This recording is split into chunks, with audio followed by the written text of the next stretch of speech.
Good evening, everyone, and welcome to our showing of Marathon Man, 1976, the fourth selection in our current miniseries, Hollywood Villains We Love to Hate, produced by Robert Evans and directed by John Schlesinger, and starring Dustin Hoffman, Laurence Olivier, who plays the villainous Nazi dentist Dr. Zell, and Roy Scheider.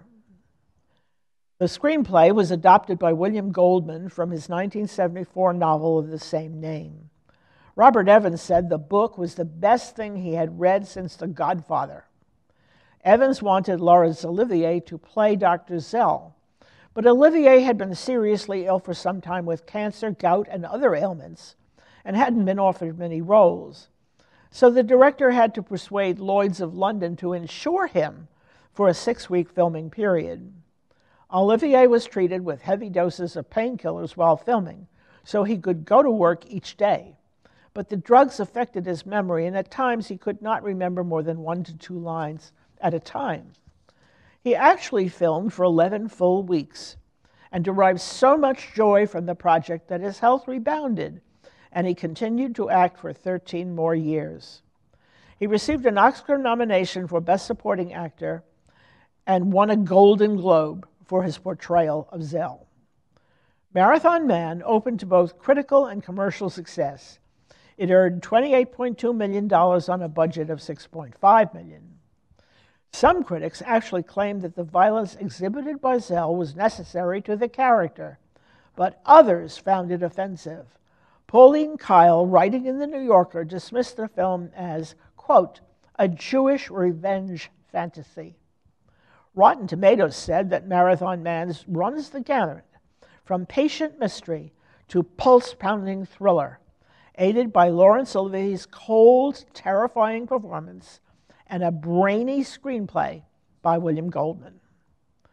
Marathon Man was filmed extensively in various locations in New York City, LA, and Paris.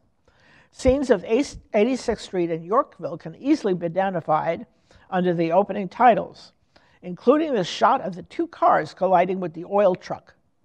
Schlesinger sets the time of the film by shooting scenes of Jewish families in their best holiday togs on the way to High Holy Day services at the Park Avenue Synagogue.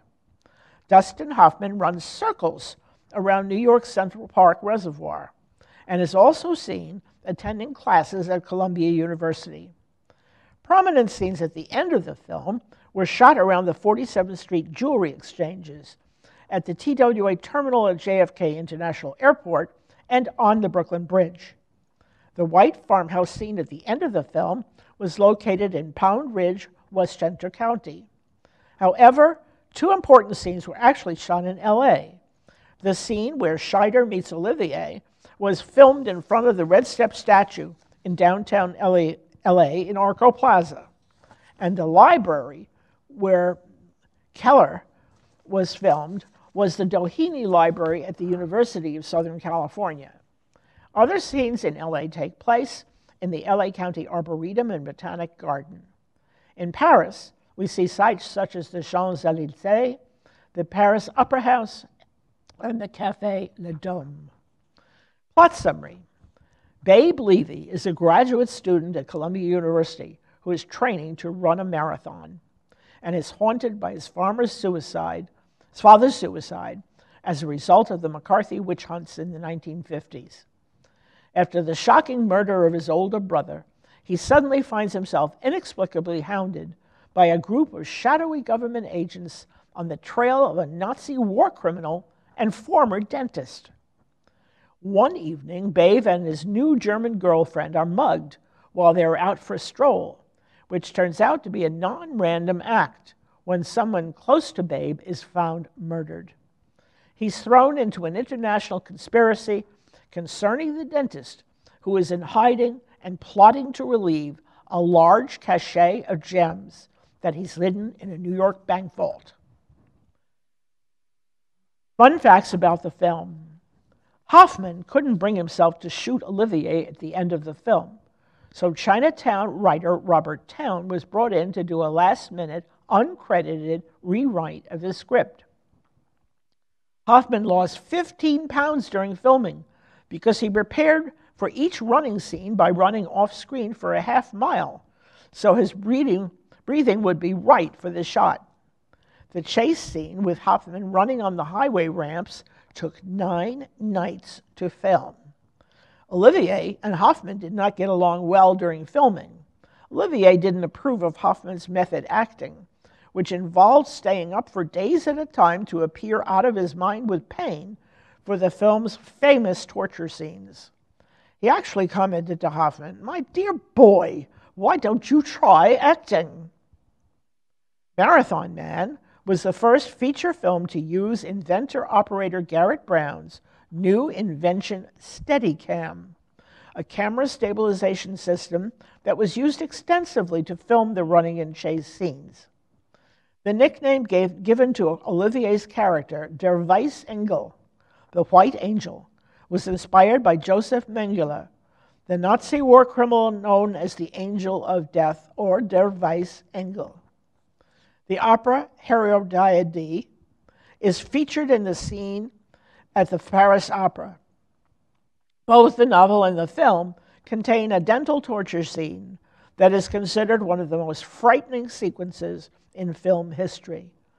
This scene was filmed during a period when Hoffman was going through a divorce from his first wife and was very depressed.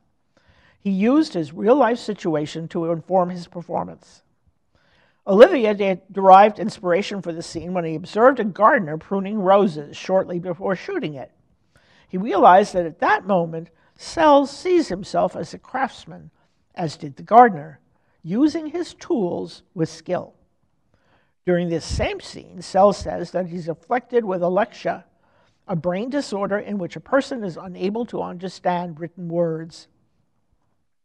During the scene where the bad guys try to drown Hoffman, ever the method actor, in the bathtub, he insisted on remaining underwater as long as he could.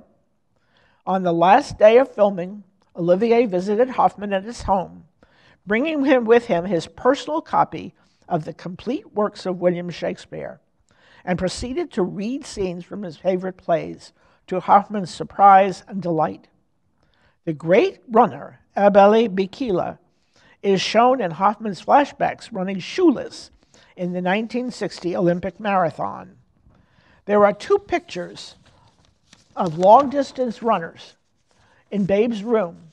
One is Bikila, and the other is a Finnish runner, Paavo Nurmi, a 9-time Olympic gold medalist. Although Babe's proper given name is not listed in the credits, he does speak his full given name just once during police questioning after the murder of his brother, when he shouts out, "Thomas Babington Levy." He also quickly identifies himself as Tom Levy when desperately trying to get into his neighbor's apartment building, and as the creep, because no one there knows him by his real name. When Zell first appears, he's listening to a classical German song accompanied by piano. The song is The Curious One by Franz Schubert from the song cycle The Pretty Miller Girl. When Babe comes in from a run, you can see a book titled Corbett on his table. He was an American marathoner in the 1950s who was also from New York City and taught at Columbia. The scene where Roy Scheider is attacked on the terrace is witnessed by an old man in a wheelchair in the window of an adjacent hotel. This is an homage to a similar scene in Alfred Hitchcock's Rear Window, 1954. As Hoffman runs across the intersection near the drugstore, we see a movie marquee advertising Scheider's movie Jaws from 1975. The end credits scroll with Babe's jogging route as the backdrop. Things to look for. A typical reflection shot of urban buildings as seen in a car window. The 86th Street retail corridor in Yorkville. The man in the jewelry store with a tattoo on his arm. The road rage incident early in the film where 2 old codgers fight with each other in German and Yiddish from adjacent vehicles. Look for the medallion and key ring that Roy Scheider stuffs into a box of chocolates. Listen for one of Zell's famous lines, "Is it safe?" Look for many recognizable locations in New York, Los Angeles, and Paris. The famous, or infamous as that may be, dental torture scene. Listen for Babe revealing his full name. Listen for the Schubert Lied that Sell plays during his first appearance in the film. Note the posters of famous runners and the book about Corbett in Babe's apartment. Babe's jogging route under the closing credits. Can you spot the old man in the wheelchair who observes the attack on Scheider that is the homage to Rear Window? Now it's time to view Marathon Man. Sit back, settle down. Please remember, it may take a few minutes for the film to roll. Enjoy.